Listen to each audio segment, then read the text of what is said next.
nome. Amém. Amém. Amém. Amém. Deus abençoe a todos. Amém. Meus irmãos, graça e paz do Senhor Jesus, mais uma vez aos irmãos. E quero agradecer a todos os irmãos que, com muito carinho, com muito amor, me lembraram de trazer. Porque o que eu recebi de mensagem já, Josélia, não esquece, tá? Não esquece. Né? Então quero agradecer a esses irmãos que com muito amor, com muito carinho, né? Como diz a Melissa, né? A Melissa fala para mim o seguinte: eu nunca vou sofrer na minha vida de bullying. A Melissa fala para mim. Eu falo, por quê? Porque o treinamento que a gente tem na nossa família já de bullying é uma coisa... Nós nunca vai ficar para baixo. Pode chamar do que quiser, porque já em casa a gente já faz esse treinamento. O pessoal já vai saindo fortalecido. E eu percebi que os irmãos aqui da igreja também, às vezes comigo, os irmãos não me poupam também, né? Com as figurinhas, é um carinho enorme, né, irmãos? Agora, eu queria dizer uma coisa aos irmãos que deve ser muito difícil para os irmãos, né? Que estão aqui, que estiveram ontem aqui, e que de certa forma já me ouviram ontem aqui, e vão ter que me ouvir hoje de novo, né? Um elefante incomoda muita gente, Josélio. 2 elefantes. É que eles esqueceram da agenda, que era um dia após o outro. Os irmãos esqueceram disso, né?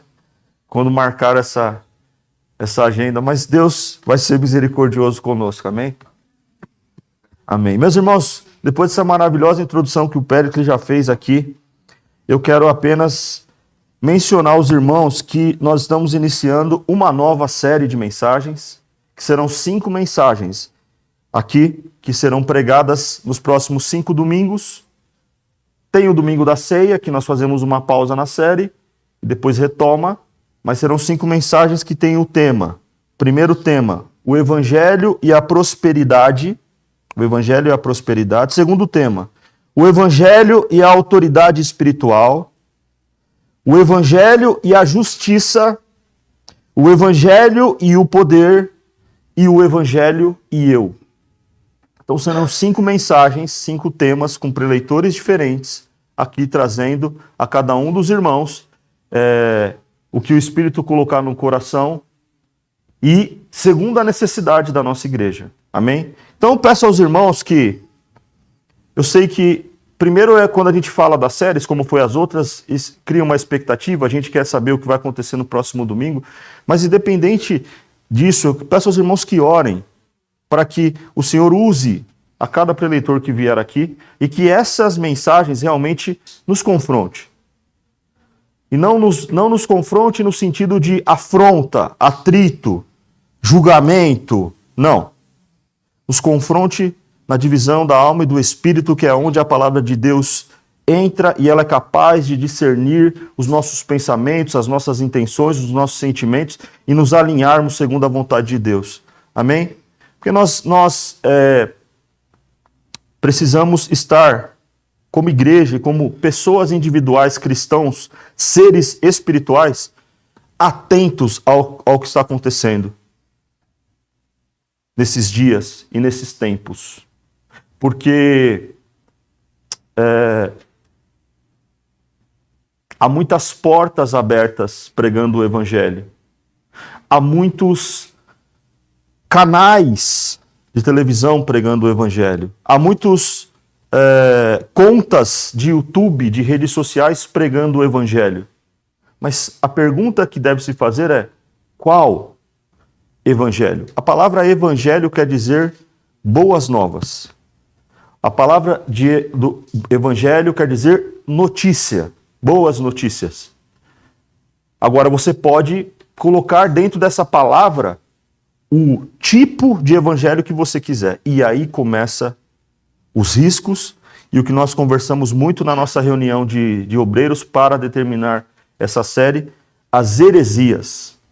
Heresias. Tem muitas heresias aí e tem muita gente acreditando em Genésio como se fosse Jesus. e chamando Genésio de Jesus e Jesus de Genésio.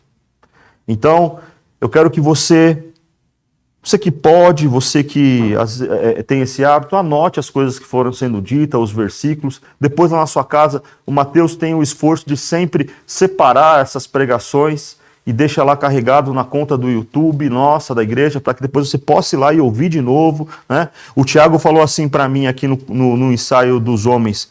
O pastor falou sobre uma pregação e o Mateus falou assim, ó, só que essa pregação aí, ela tem 3 partes, vai ser 3 horas de pregação, cara. Tem 3 domingos seguidos. Aí o Tiago falou, não tem problema. Eu ponho lá na hora que eu estiver trabalhando e eu vou ouvindo e a hora passa que a gente nem... Então, quantas coisas que a gente... Quantas oportunidades que nós temos de aproveitar o nosso tempo, remir o nosso tempo, como a palavra diz, com as coisas do Senhor, e às vezes isso passa em branco. Então, a tecnologia está aí à nossa disposição para que a gente possa ouvir essa série mais uma vez. O que é o conforto? Como o Péricles disse aqui já, o conforto, irmãos, é um estado gostoso, fisicamente, materialmente, emocionalmente, a gente se sente bem instalado com o conforto, né? O conforto traz muita comodidade, né? O conforto traz bastante, muitas vezes, uma sensação de segurança. Isso é conforto. Isso é conforto. E como o Péricles bem disse, não há nada de errado com o conforto, desde que esse conforto não se torne uma acomodação. Porque quando a gente está confortável, a gente se apega às coisas que nos torna confortável, que nos deixa confortável. O Péricles provavelmente não se sinta tão confortável dentro do Fusca, mas emocionalmente é o que ele mais quer. Então, emocionalmente, ele está confortável. Mesmo que a Lucineide, como já foi dito aqui. Mas por quê? Porque emocionalmente ele está confortável. O conforto pode ser, como eu estou dizendo aqui você pode estar às vezes mal fisicamente em alguma situação, mas emocionalmente você está confortável. Tem muita gente se sentindo confortável em lugares que são emocionalmente desconfortáveis, mas emocionalmente ele quer ficar ali porque ele se sente bem ali. Conversa com uma pessoa que está numa situação de rua. Você vai entender o que eu estou dizendo. Na cabeça dela, por mais que aquilo seja degradante, há razões para ela estar aqui. Então aquilo criou um processo de conforto na cabeça dela. E por que eu disse pessoas em situação de rua? Porque não existe, irmão, morador de rua. Como é que você mora na rua? Isso é antagônico, né, Josélia? Moradia quer dizer que você tem um espaço, que você se abriga, que é seu, que você tem o mínimo de condições para viver. Como que você chama a pessoa de morador de rua? Isso é até para nos confortar. Quando a gente fala, não, ele é um morador de rua. Não tem isso, não existe isso. A gente vai pondo etiquetas para a gente se sentir confortável com as situações, né? E o que é o confronto? Porque ali há 2 palavras, conforto e confronto. E eu estou fazendo essa introdução aqui, e eu preciso fazer para que as pessoas que depois venham após mim, continuando com a série, não precise fazer essa explicação de conforto e confronto. O que é o confronto? O confronto, ela é uma oposição violenta. Quando há confronto, há uma oposição.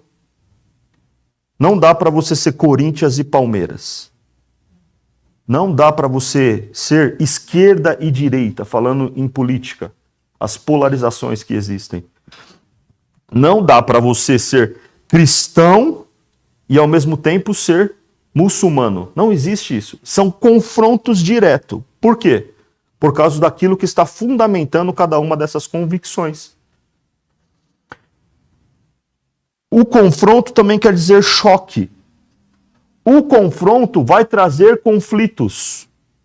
E o confronto vai trazer enfrentamento. Então, baseado nisso que eu acabei de dizer, entre conforto e confronto, o que você prefere? Seja sincero. O que você prefere, o confronto ou o conforto? Conforto. Né, Gi? Mais alguém prefere o conforto? Levante sua mão. Claro. Claro. Temos ali alguém da oposição. Temos a oposição. Sempre haverá, sempre haverá. Agora eu vou fazer a pergunta. Agora eu vou fazer uma pergunta. Vou fazer a pergunta de outro jeito, que talvez vá ao encontro, e não de encontro, mas ao encontro para se juntar ao que ela respondeu. Né? De encontro vai bater de frente, ao encontro está indo na mesma direção. Que vai ao encontro do que a Josélia está dizendo. O que nós precisamos?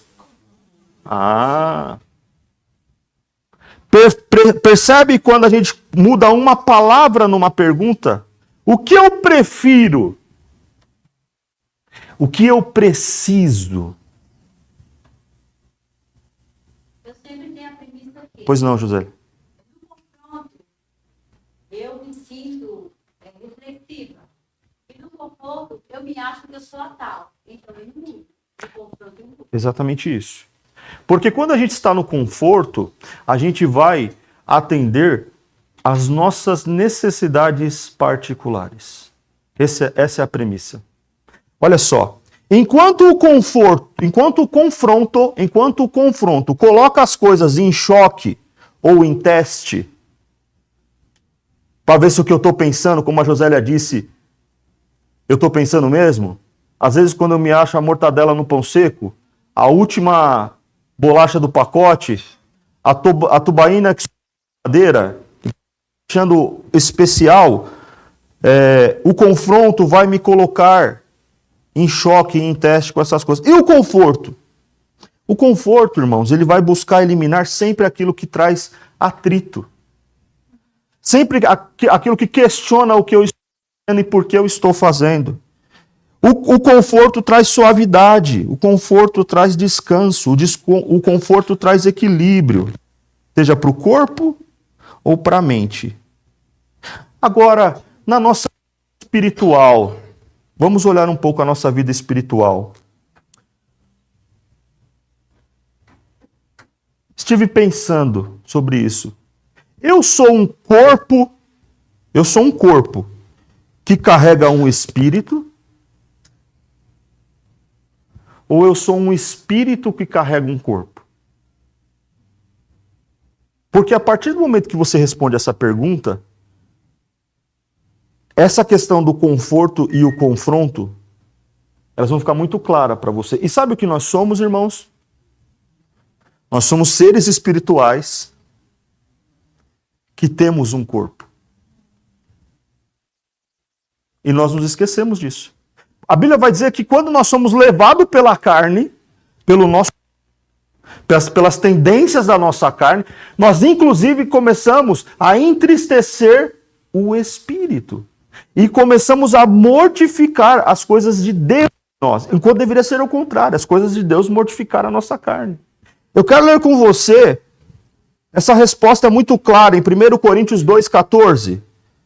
1 Coríntios 2, primeira carta aos Coríntios 2, 14 e 15.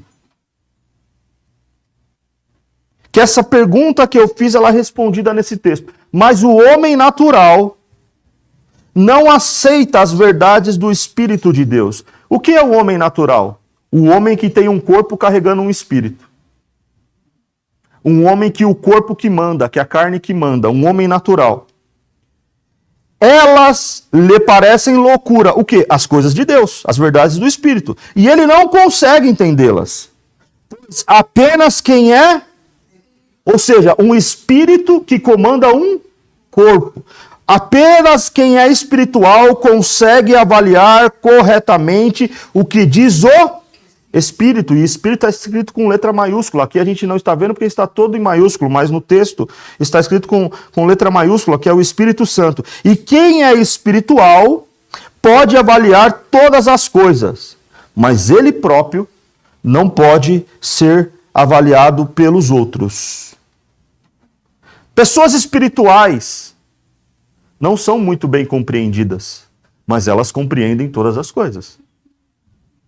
A sua visão espiritual, o seu entendimento espiritual é claro e aberto. Quando a gente começa a se moldar ao mundo, que é diferente do que está escrito em Romanos capítulo 12, a gente começa a parecer com o mundo, rapaz, a gente arruma um monte de amigo. É só olhar a história do filho pródigo. E ele saiu da casa do pai, e foi para muitas festas, e para muitos amigos, e esbanjou tudo. Vai lá no chiqueiro para você ver, na hora do confronto. Cadê os amigos, Josélia? Cadê os amigos, Périx? Hein, Flávio? Cadê? Na hora que a coisa dá ruim.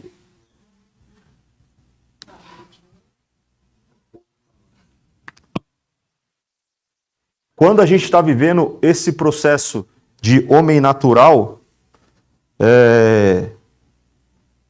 a gente se amolda, a gente entra na forma, a gente fica confortável. E as pessoas que estão ao nosso redor também ficam super confortável. Não tem confronto nenhum. Abra sua Bíblia aí também em primeira carta do apóstolo João, capítulo 2, versículo 15 e 17. Versículo 15. Isso, obrigado, João. 1 João 2, 15 e 17. Não amem este mundo, nem as coisas que ele oferece. Qual é o nome disso? Confronto. Negatividade aqui, ó. Não ame o mundo. Expressamente, nem as coisas que ele oferece. Isso é confronto. Aqui tem uma palavra de confronto. Aqui tem um evangelho do confronto. Pois quando amam o mundo, o amor do Pai não está em... Então não dá para conviver dois amores juntos. Ou você ama o mundo, e quem está regendo isso é o seu amor pelo mundo, ou você ama o Pai, e o amor do Pai está em você, e você ama o Pai e odeia o mundo. Percebe as oposições? Não tem meio grávida. Tem meio grávida? Não tem meio grávida. A mulher está meia grávida. Não tem meio grávida. Hã? Não tem. Ou você é, ou você deixa de é.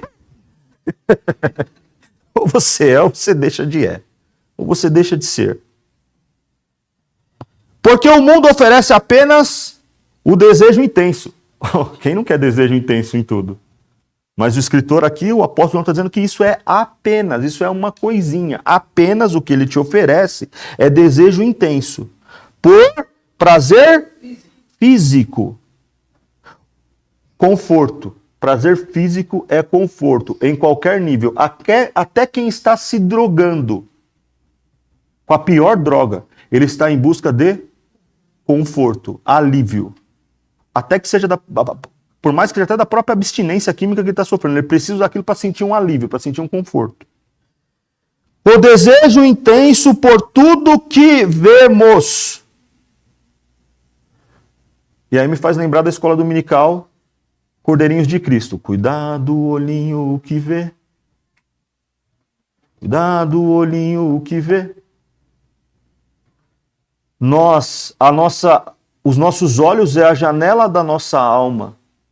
Nós olhamos para as coisas, processamos isso na nossa alma, na nossa mente e passamos a desejá-las de forma intensa. E aí, quando você tem, o que acontece?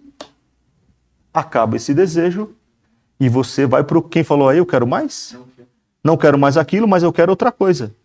Já viu aquela criança, quando você pega ela, criança pequena? Quem já fez isso com criança sabe disso. Você pega ela aqui, brinca, joga ela pro alto, aí você coloca no chão, o que ela fala? De novo. De novo. E esse de novo nunca acaba. Por quê? Porque isso é próprio. Agora, quando esse de novo começa a ir com uma dose, com 2 doses, com 3 doses, que são todas as pulsões carnais que nós temos, e isso passa a virar um vício, e o vício ele traz prazer primeiro e dor depois. E a virtude? A virtude traz dor primeiro e prazer depois. Então tudo que nós sofremos muito para conquistar, isso está provavelmente conectado a uma virtude. É só você olhar quando você quer comprar uma casa, quando você quer formar numa faculdade, num curso, quando você quer comer melhor, quando você quer emagrecer, a dor vem primeiro. Para depois nascer o resultado e a virtude. Mas a gente não quer isso. A gente quer ser emagrecido. A gente quer imediato. Tá aí o irmão Jaro para falar, para fazer isso, né, Patrícia?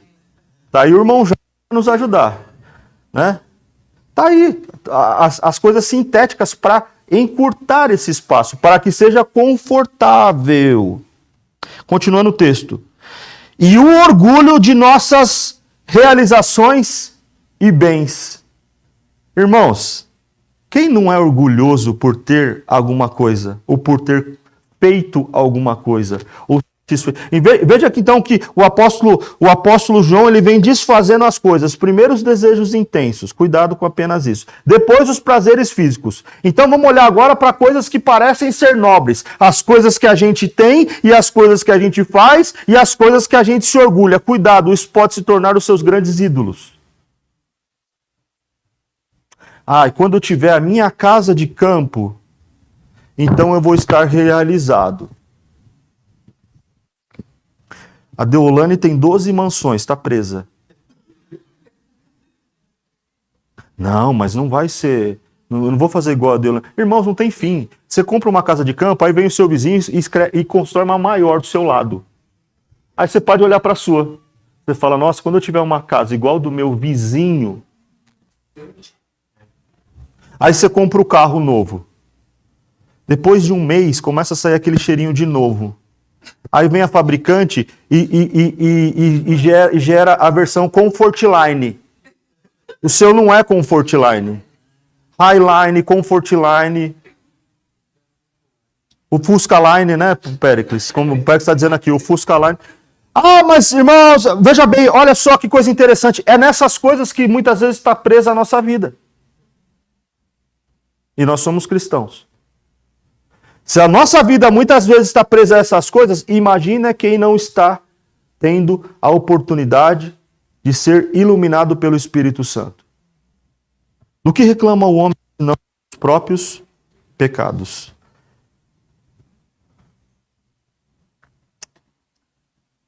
Continuando o versículo 16, porque o 17, desculpa, João. E este mundo, olha, então tudo que a gente falou antes é passageiro. Então tudo que a gente está dizendo, o que João está dizendo para nós, o desejo intenso, os prazeres físicos, as realizações e os bens, que é o que o mundo oferece, isso vai para... E vai mesmo. E vai mesmo. Por isso que a gente está com tantos processos de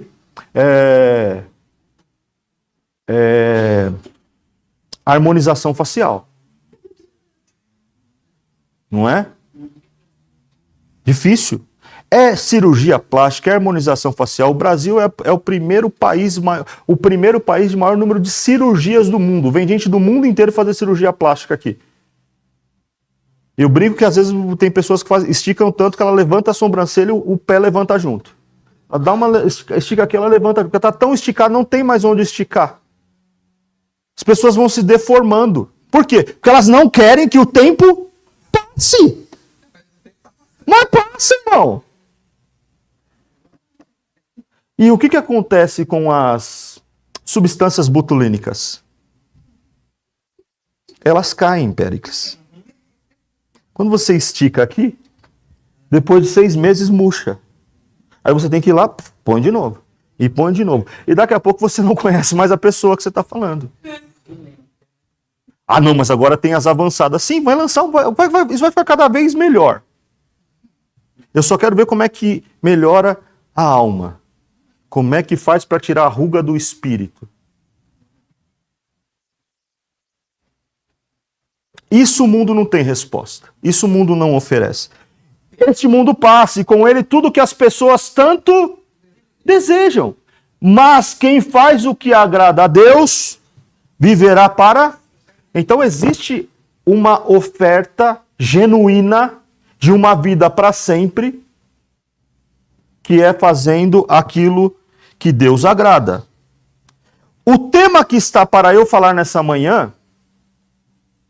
E então aqui eu já falei do conforto, expliquei para os irmãos o conforto e o confronto. O tema que está comigo é um tema que também é uma armadilha o tempo inteiro na nossa vida. Que é a prosperidade. prosperidade. Irmãos, vou fazer a pergunta aqui igual eu fiz no começo. Tem alguém aqui que não quer ser próspero? Josélia, fala você que não, por favor.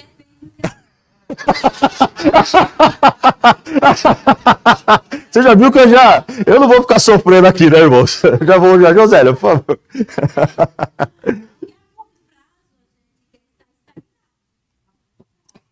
Mas a gente tem que ter uma mente inquieta, porque conformismo, na verdade, é você dizer para si que você não é nada. Exato.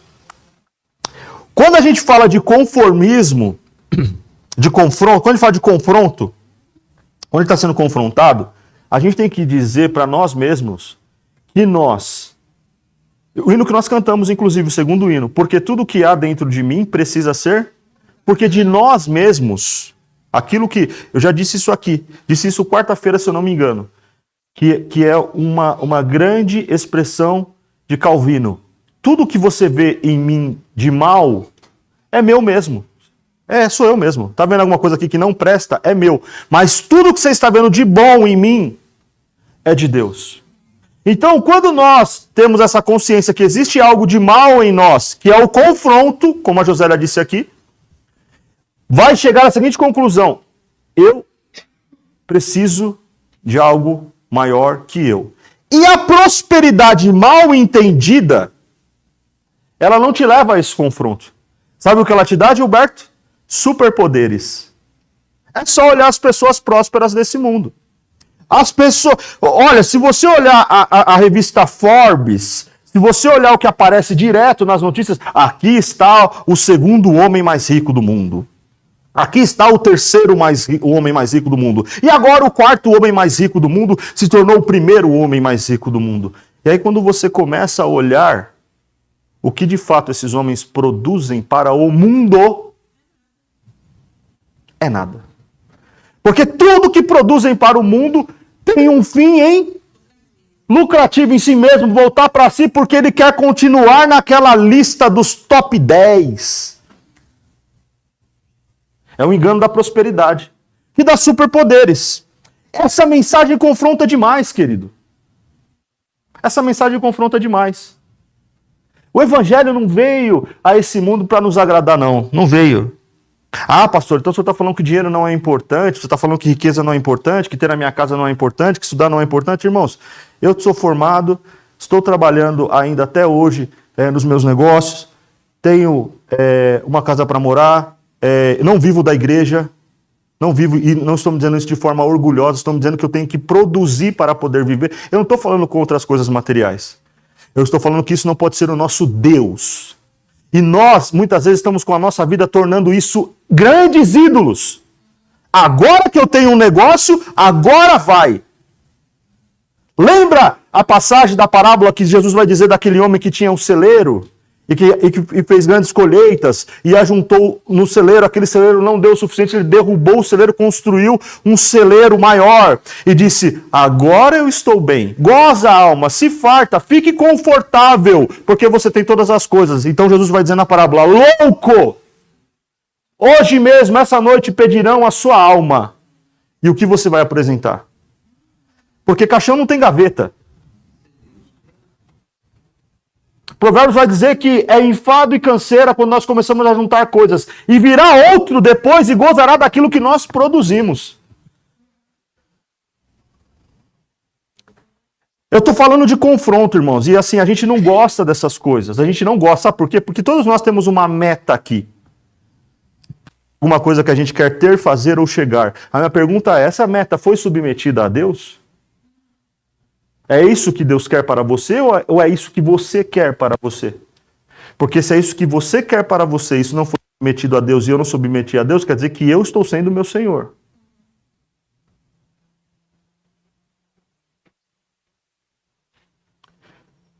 Quando eu digo a palavra prosperidade, o que vem à sua mente?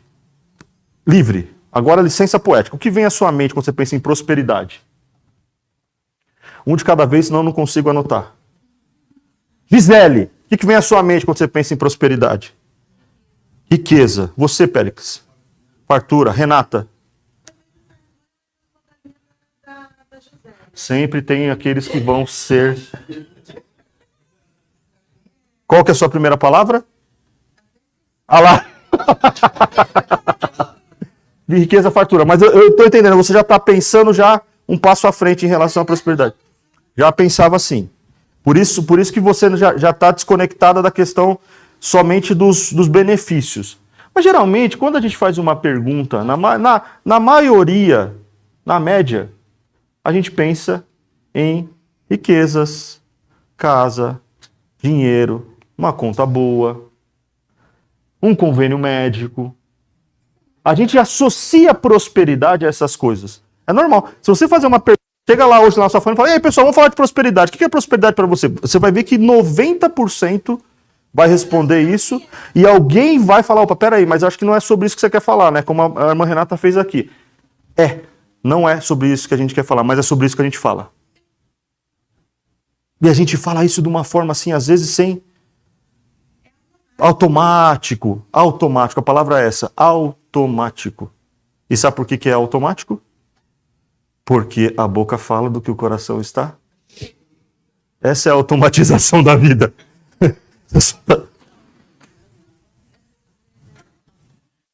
Talvez as imagens, os lugares elegantes, viagens internacionais, como a gente está dizendo aqui, carros luxuosos e mansões. Essa é a forma mais comum. Mas também há outra forma de prosperidade, que também ainda não está falando de prosperidade espiritual, que a gente pode olhar como uma família feliz, como um casal apaixonado, como alguém que tem uma plena saúde, como alguém que é próspero, que é feliz ou que é afortunado. A pergunta é, o que a Bíblia vai chamar de prosperidade? O que o Evangelho vai chamar de prosperidade? Olha aí, próximo a Deus. É uma boa resposta quando a gente está próximo a Deus. Vê para mim aí, por favor, Jeremias 17, 7 e 8, porque o Velho Testamento é muito usado para falar de prosperidade, muitas vezes, né? Principalmente em algumas igrejas que têm esse foco na teologia da prosperidade, que eu já vou falar sobre isso. Olha o que está sendo dito aí. Nós vamos ler o 7 e 8, tá, João? Feliz é quem confia no Senhor e cuja esperança é o Senhor. E está falando então aqui de duas coisas. Que feliz é quem confia, está falando do presente. Volta no 6 para mim, isso. No 7, isso, aí no 7, isso. Feliz é quem confia está confiando agora. Quem confia, confia agora, presente. Não é quem confiará. É quem confia agora, quem está vivendo a vida na confiança agora. E cuja esperança, aí está falando de futuro. E cujas suas expectativas, e cujas suas ansiedades, cujos seus planos estão baseados na esperança no Senhor. Vê o 8 para mim. E o 8 está totalmente conectado ao que a Renata disse. Versículo 8, por favor. É como árvore plantada junto ao rio. Toda vez que a gente quer ver uma coisa frutificar, ela precisa do quê? De água. Tudo que dá vida está ligado à água. O Fábio mandou uma mensagem essa semana lá no grupo dos homens, dizendo, o Fábio, esposo da nossa irmã Érica, dizendo o seguinte, que lá em Jeremias também onde está escrito, Deus é a fonte de água viva. E muitas vezes nós estamos trocando ele por cisterna, por poços rachados, que não conseguem reter água. E a água que retém lá é água podre. A gente troca a fonte de vida por um poço rachado. É como árvore plantada junto ao rio, com raízes que se estendem até as correntes de água. Não se incomoda com o calor. Calor aqui são as situações da vida, viu, irmãos? É ser feliz porque as suas raízes estão sendo alimentadas pela água de Deus, pela vida de Deus, pela fonte que vem de Deus, e não importa o que está acontecendo na superfície. Você está sendo alimentado aonde está a sua confiança. Não se incomoda com o calor. E as suas folhas continuam... Está todo mundo no caos. Está todo mundo desesperado. Tá todo mundo sem saída. E você tá lá pleno. Não é que você não tem problema. A sua folha está verde. Você tem resposta. E as suas folhas continuam verdes. Não temem os longos meses de seca. E nunca deixa de produzir frutos. É dar frutos mesmo em meio às adversidades. Porque quem é crente, quem é cristão, há um bom tempo, e aqui eu quero falar de tempo mesmo, porque só o tempo pode responder isso que eu vou dizer agora. Sabe que muitas vezes na vida cristã nós passamos longos tempos de tribulações. Longos tempos de adversidades. Longos tempos, muitas vezes, de nos sentir sozinhos de companhias de irmãos e amigos e parentes. Mas o Senhor não nos abandona. A nossa raiz está em Cristo. Mas acontece, viu? Então você que está chegando agora, ou que está bebendo um evangelho de uma fonte do conforto, eu preciso te alertar. Quando isso chegar na sua vida, quando o dia mal, a Bíblia fala sobre o dia chamado dia mal. E sabe o que acontece? O dia mal às vezes não é um dia. É um período longo, como disse a irmã Renata aqui. Mas o Senhor está conosco. O Senhor é a nossa rocha. Nós estamos guardados debaixo das asas do Altíssimo. Amém? Mas eu preciso te alertar disso, porque senão você vai dizer que você foi enganado, você comprou o evangelho errado. No Novo Testamento, eu quero ler com você Mateus 6,33. No Novo Testamento, uma vida bem-sucedida é caminhar em retidão e estar mais próximo, como está dizendo no Velho Testamento, a verdadeira prosperidade é estar mais próximo, é estar tendo como Deus prioridade. Versículo conhecidíssimo. Palavras de Jesus, Mateus 6,33. Busque em primeiro lugar o reino de Deus e a sua e todas as e as nossas, geralmente, dificuldades estão no inverso, né? As coisas vêm primeiro e a gente faz assim, ó. A Deus, a Jesus, eu quero essa coisa. Então o Senhor pode me ajudar a fazer essa coisa? Enquanto deveria ser o contrário. Senhor, no que o Senhor quer, cabe essa coisa? Vai te honrar? Vai glorificar o seu nome? É o que eu... Olha, irmãos, está fácil pregar hoje. Irmãos, está uma facilidade hoje. Aí...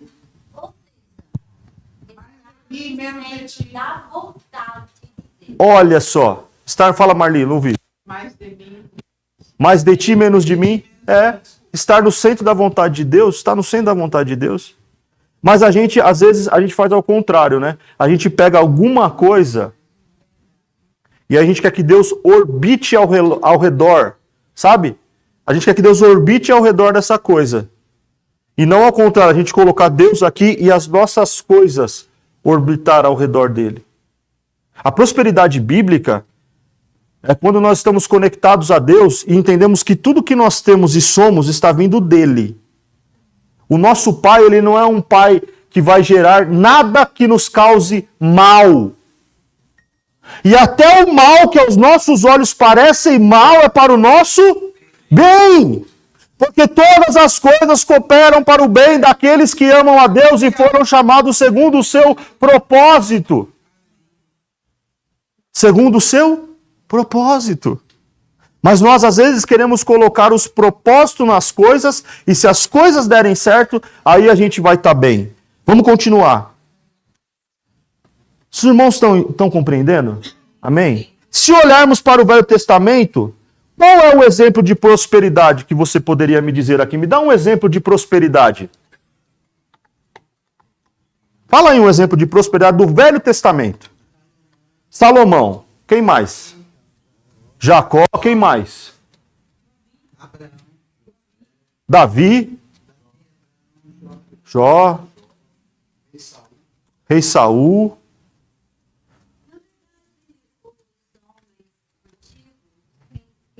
Registrado na Bíblia, todos os homens prósperos materialmente. Perfeito. principalmente na sua criada, teve muitos dissabores. Isso. Mas qual que a gente colocaria aí como o que teve essa prosperidade espiritual e essa prosperidade material do Velho Testamento? Salomão, você acha que Salomão foi espiritualmente mais? Não. Por que vocês estão falando Salomão? Salomão não deveria nem estar nessa lista. A José está dizendo que é o Jó. Jó. Patriarca Jó. Espiritual. Jó falou que ia ser pai de muitas nações?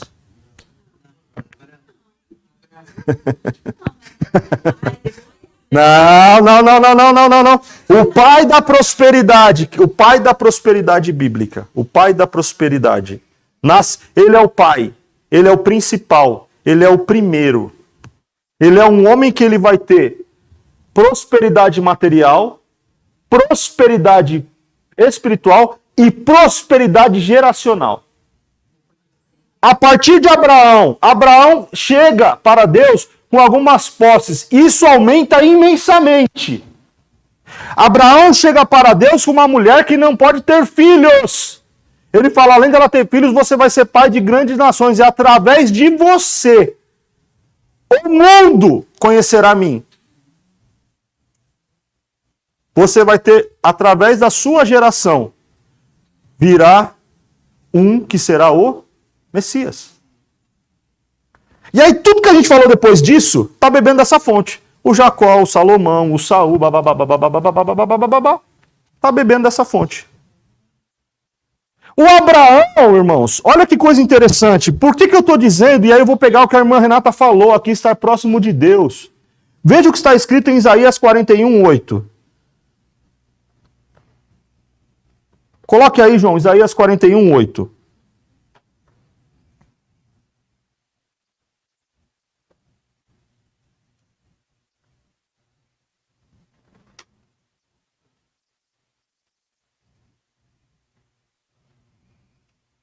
Quanto a você, meu servo Israel, Jacó, meu escolhido, descendente do meu?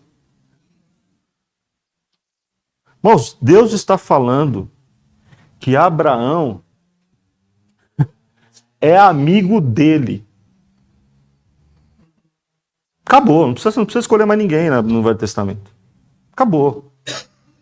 Aí você fala, nossa, mas isso foi só para Abraão. Jesus vai falar aos discípulos e falando a nós, eu não chamo vocês mais de servos, mas chamo vocês de irmãos. Jesus está nos chamando de amigos.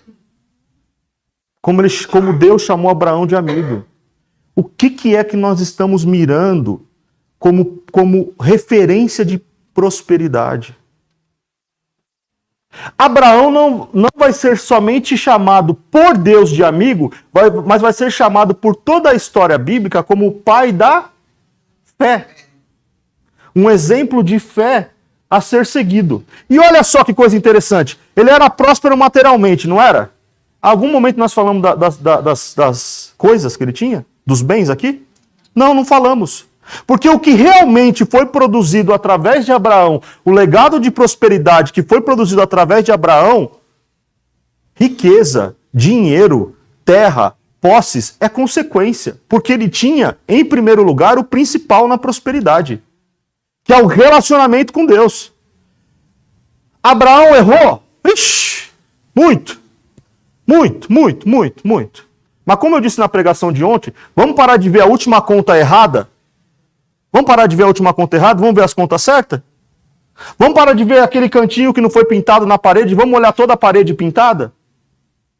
Vamos olhar mais o exemplo de Abraão a seguir de prosperidade. Agora, quando nós vamos para o Novo Testamento, e eu vou correr aqui para a gente não perder o nosso horário. Se nós formos para o Novo Testamento, quem a gente poderia chamar de um exemplo de prosperidade? Paulo, Jesus, quem mais? José, quem mais? Quando nós olhamos para o Novo Testamento, meus irmãos, nós temos que fazer igual nós fizemos com Abraão. É Jesus. É Jesus. É Jesus. Porque talvez nós conectamos a prosperidade, como dissemos aqui no começo, a questões materiais e coisas e tudo que a gente falou de riquezas. E Jesus não vai ter essas evidências na vida dele, né? Não vai. Mas tem alguém mais que pode falar sobre vida em abundância, sobre inteligência, sobre conectar com pessoas, sobre transformar vida de pessoas, sobre dar aquilo que tinha para o outro, do que Jesus. A gente pode usar outro exemplo além desse? Como principal, como referência principal. Não podemos. E eu quero ler com você Filipenses capítulo 2, versículos 6 a 11. Filipenses 2, 6 a 11. Anote aí. O apóstolo Paulo falando sobre Jesus. Olha aqui como era a prosperidade e como é a prosperidade de Jesus. Filipenses 2, 6 a 11.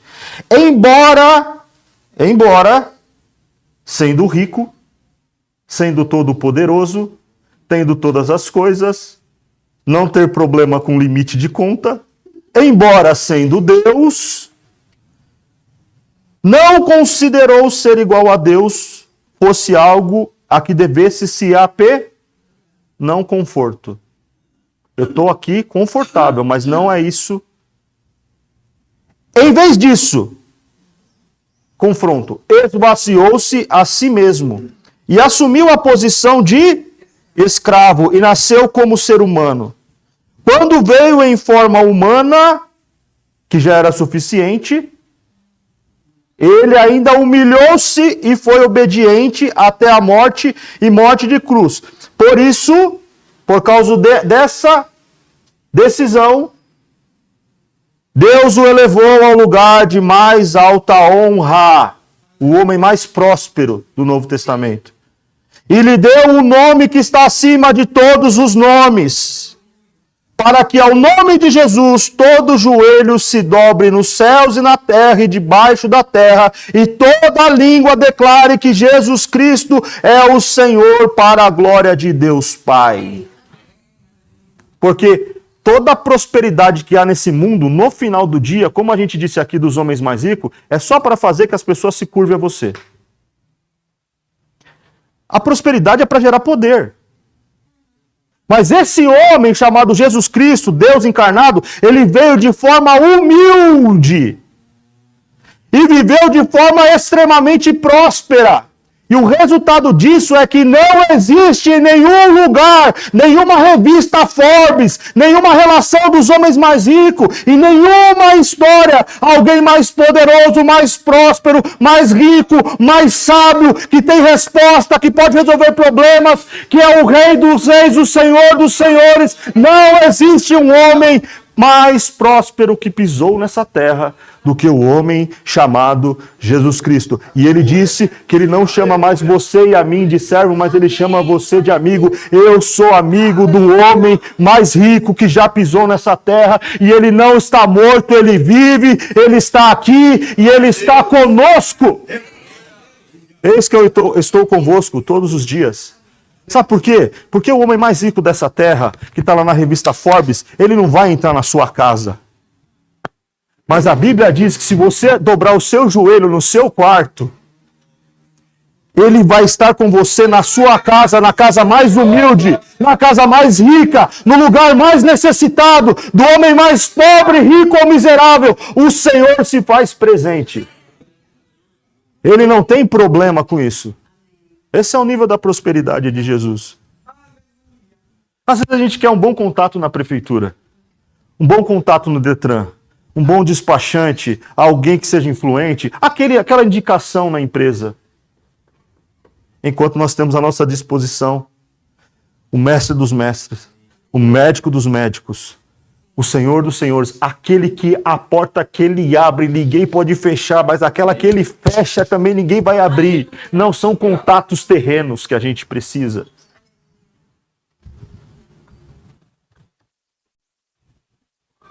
Pois bem, e esse grande Senhor, mestre, homem, próspero, ele vai dizer em Mateus 16:13, preste atenção, Mateus 16:13, ninguém pode servir a dois senhores, pois odiará um e amará o outro, será dedicado a um e desprezará o outro. Vocês não podem servir a Deus e ao dinheiro. Lucas 16:13. Vou repetir. Ninguém pode servir a dois senhores, pois odiará um e amará o outro. Será dedicado a um e desprezará o outro. Vocês não podem servir a Deus e ao dinheiro. Esse texto está dizendo que a gente não pode ter dinheiro? Jesus está dizendo que a gente não pode ter dinheiro? O que Jesus está dizendo aqui?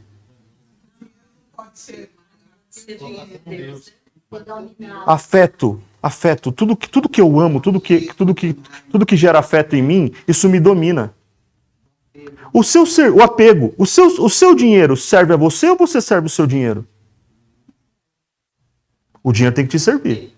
Porque se o dinheiro tem que te servir, se o dinheiro te serve e você serve ao Senhor, o seu dinheiro está servindo a quem?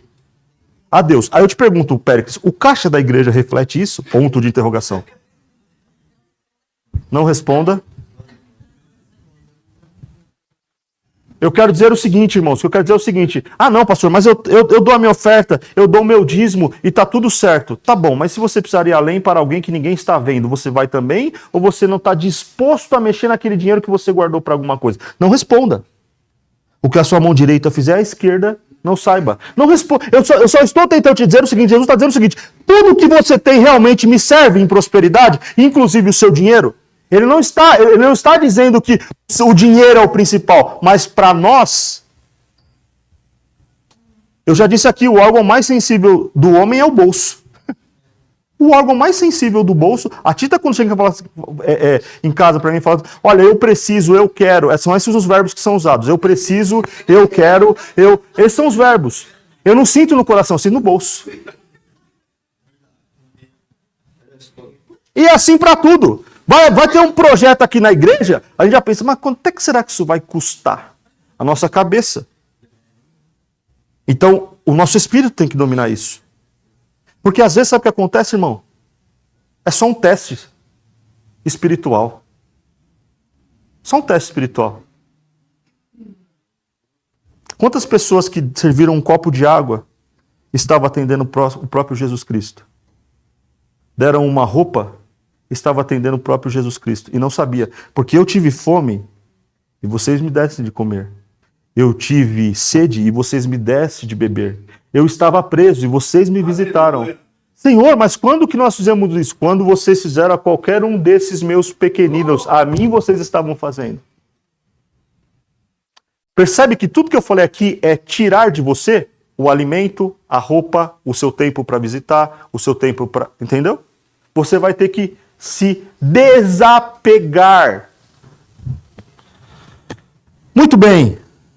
Eu vou caminhar para o fim para que a gente possa... Tem mais coisas aqui, mas como eu sempre faço, eu vou mandar esse texto aqui para os irmãos. O que eu não falar aqui vai estar escrito e os irmãos leiam na sua casa. O evangelho da prosperidade que está sendo pregado nas igrejas está fazendo da fé uma ferramenta de negócio. Está fazendo da fé um mercado. Então, eu vou te dizer como é que faz para essa igreja ficar cheia. E para que a gente vá rapidamente para outro salão. Campanhas. Põe uma faixa aí na frente. Quarta da libertação. Traga o seu marido de volta em 7 dias. Quarta da prosperidade. Dê 10 e receba 1000. Receba a chave da vitória. Leve essa água ungida. Aqui é da fonte. Leve a água levíssima, que é a água da fonte da vida. Só deixa uma oferta de R$100. Unge ela, põe aqui o apóstolo Péricles para ungir essa água. Aí ele vai ungir essa água, ela vai distribuir. E quem beber dessa água jamais... Participe. Participe, venha. Você tem fé? Irmãos, vocês vão ver aí os vizinhos começar a vir reclamar com a gente porque tem carro parado na frente da garagem deles. Se eu colocar então um telão de LED e trocar esses músicos meia boca que a gente tem aqui.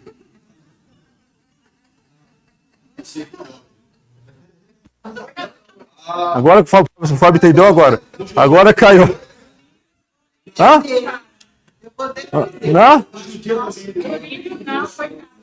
Olha lá, já estão defendendo. Mas pegar aqueles músicos que, sabe, irmãos, aquela aparelhagem de som, aquela transmissão da internet que não faz barulho, igual a gente estava conversando, que não dá distorção.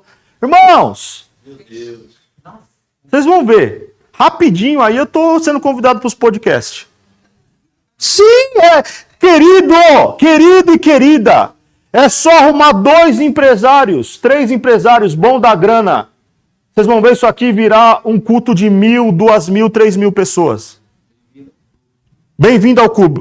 Bem-vindo ao clube. E o show tem que continuar. Aí a pregação é 30 minutos e o pedido de oferta é 40 minutos. Porque a fé virou um negócio. E sabe por que está cheio? Sabe por que está cheio?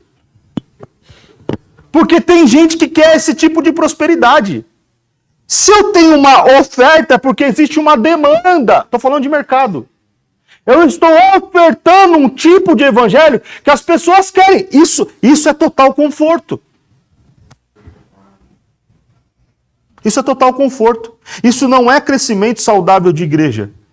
Isso são técnicas mercadológicas. Sabe quem foi atrás de um dinheiro na Bíblia de 35 quilos de prata e recebeu 70 quilos de prata? Ele foi atrás de roupas e de vestes e ganhou vestes belíssimas. O nome dele é Geazi. O Naamã foi curado da sua lepra pelo profeta Eliseu. E Naamã levou presentes e dinheiro para pagar o seu milagre, culto da prosperidade. Só que o pastor daquela igreja chamado Eliseu, ele não aceitava, ele não negociava a presença de Deus na vida dele, porque o que de graça ele recebeu, de graça ele entregava. Só que o diácono dele, cuidado, viu, Gilberto? Cuidado. O diácono dele, chamado Geazi, olhou para a comitiva de Naamã e olhou aqueles sacos de prata e aquelas vestes que Naamã tinha levado para Eliseu e falou: opa, não! Que desperdício. Obrigado, Josélia. Que desperdício. Que prejuízo para o Eliseu. Estamos aqui vivendo nesse lugar que não tem que... Não, vamos resolver isso diferente. Foi atrás dele. Chegou lá e contou uma história mentirosa. Chegou 2 profetas lá e eles não têm vestidos. Então eu vim buscar com você, o meu senhor mandou vir buscar com você 35 quilos de pratas e os vestidos. Naamã falou: não, pelo que eu recebi, leva 70 quilos. A palavra diz que foi colocado sobre as mulas 70 quilos de pratas, foram dados vestidos, vestes. Imagina, é o general. Imagina como é que eram essas roupas. Você acha que diesel, Zara? Não, você devia ter peças preciosas, linhos de... Não, tá aqui, ó, leva para o seu senhor. E ó, você não precisa nem carregar em Geazi. Vou mandar os meus servos levarem para você. Quando chega perto da casa de Eliseu, Geazi esconde aquilo na casa dele e vai encontrar com Eliseu. E quando Geazi entra na presença de Eliseu, ele pergunta para Geazi: onde é que você estava, Geazi? Você foi atrás, né? Você foi atrás dos presentes, né? Você acha que nós estamos vendendo aqui, estamos negociando? Você acha que essa é a nossa igreja? Então a lepra que estava sobre Naamã estará sobre você e sobre a sua família. Sabe, irmãos, o que está acontecendo nos dias de hoje? Sabe essa prosperidade que está sendo pregada? Sabe essas pessoas que estão indo atrás dessa prosperidade? Elas vão ganhar essa prosperidade. Essas igrejas vão crescer. Esses pastores se tornarão mega stars.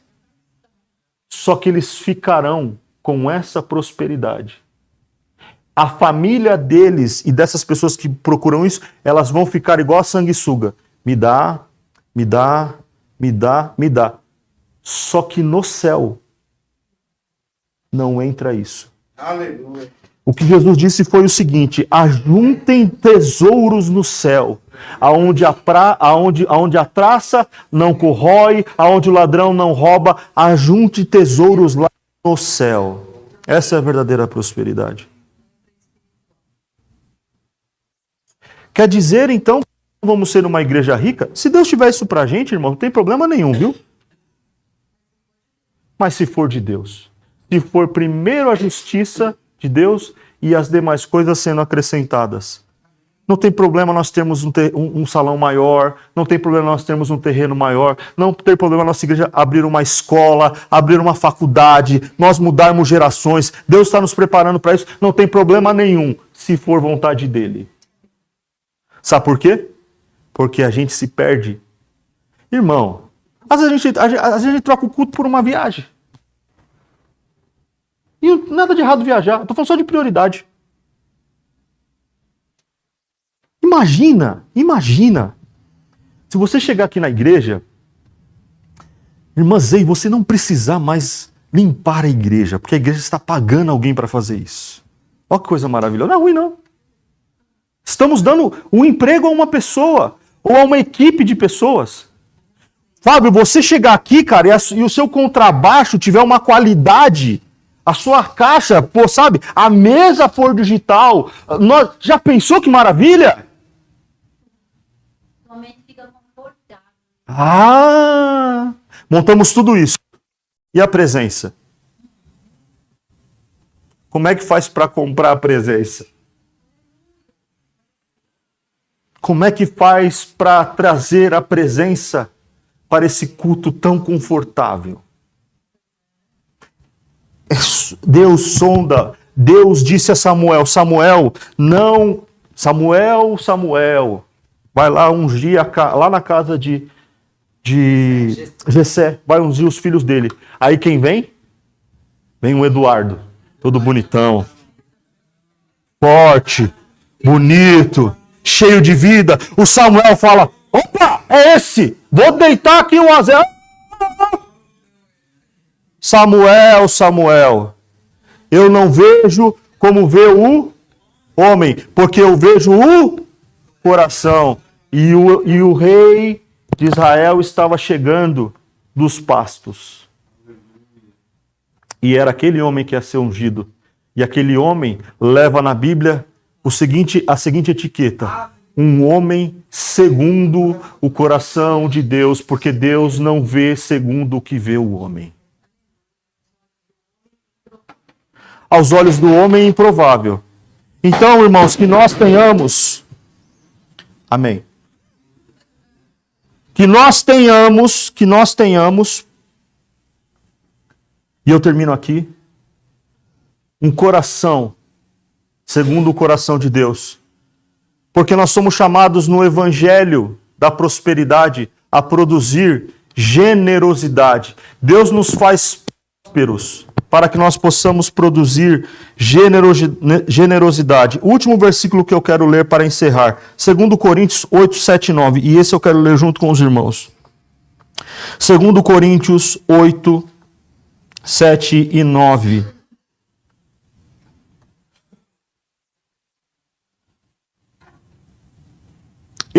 Isso foi escrito para a igreja de Coríntios, mas olha como está próximo da nossa realidade, como a palavra é inspirada pelo Espírito.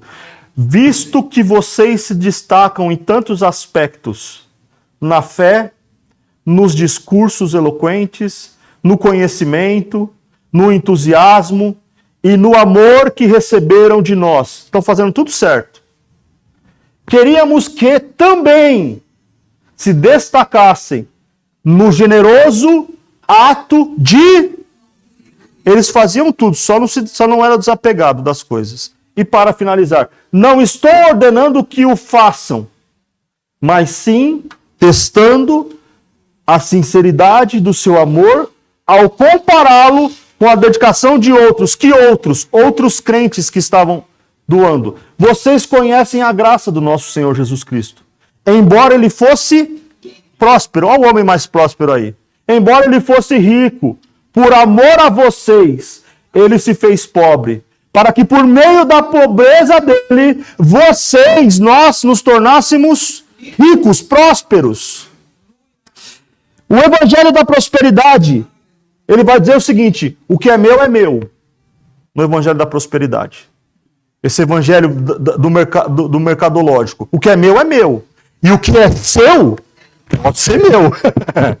Esse é o evangelho da prosperidade. O que é meu e o que é seu, manda para cá. E o evangelho de Jesus? O evangelho de Jesus, que é o evangelho do confronto, da verdadeira prosperidade. Ele olha para aquilo que eu tenho e vai dizer: o que eu tenho pode ser seu. É a prosperidade que gera generosidade. Peça prosperidade, porque virá generosidade. Seja generoso, Deus aumentará a sua prosperidade. O que de graça você recebeu, de graça entregue, de graça dê. Esse é o evangelho da verdadeira prosperidade e que nos traz a um confronto. Amém? Volte para sua casa com esse espírito contrito e olhando para as coisas e vendo como através das coisas você pode servir melhor ao Senhor. Ontem foi dito aqui sobre isso que eu preguei. Exatamente isso que eu preguei aqui foi dito aqui em um momento, literalmente, palavra por palavra. Quem estava aqui lembra qual foi esse momento? Vamos ver se nós estamos lembrando como foi o culto ontem. Vocês lembram? Vocês lembram o momento que foi falado dessa prosperidade? Não. Foi um momento que um jovem veio aqui e falou o seguinte: olha, eu acordei dentro da minha casa e eu olhei para minha esposa e eu fui trabalhar e eu agradeci a Deus pela chuva e Deus de repente mandou alguém e eu entrei no ônibus e pagaram a minha passagem e eu fui para o trabalho e quando eu cheguei no trabalho eu encontrei com o meu pai e o meu pai tinha muita saúde e a gente trabalhou o dia inteiro. Quando eu acabei de trabalhar, eu vim correndo para a igreja, me troquei aqui. O que mais eu preciso? O que mais eu quero? Irmãos, a prosperidade está passando embaixo do nosso nariz aqui, ó, embaixo do nosso nariz. E o nosso olho está em outras coisas. Deus está falando com a gente de várias formas. Amém? Deus abençoe os irmãos e que nós continuemos com o nosso coração confrontado pelo Espírito Santo